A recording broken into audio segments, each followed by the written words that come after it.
bagong taon. Yon! What's up mga kaibarkada? Bagong taon na naman ulit. Eto na ata yung chance na sabihin mo yung mga sasabihin mo bago magpalit ng taon.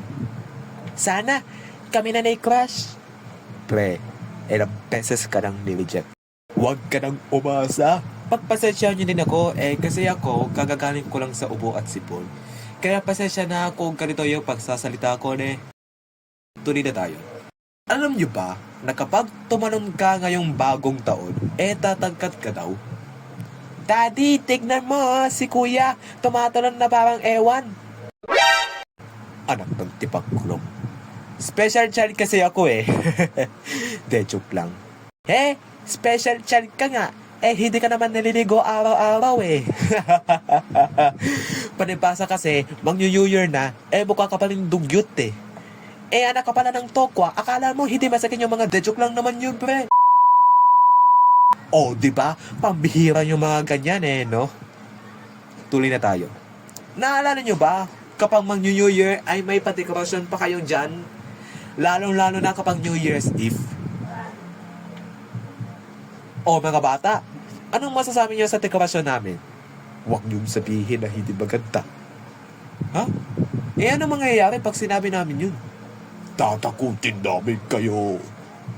Nang ano? Ha?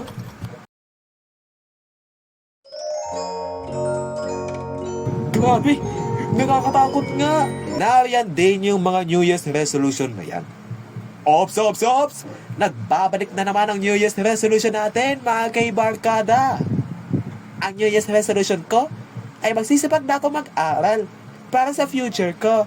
The next day. Sige, ikaw! Kaya mo yan! Pre, di ba sabi mo magsisipag ka na mag-aral? Oo nga. Bakit ka naglalaro?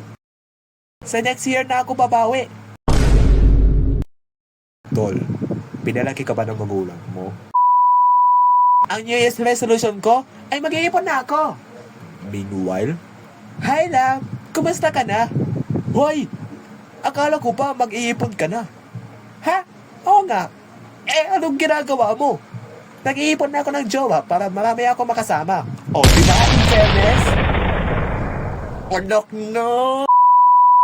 Alam niyo ba yung isa na matakaw dyan kapag may handa na? Kain dito, kain doon.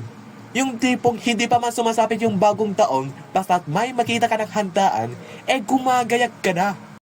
Magtira ka naman! Yung hindi siya mapapagod kakala mo ng handaan, kulang na lang yung soft drinks na. Kanina pa kaming gutom dito Maghintay ka naman!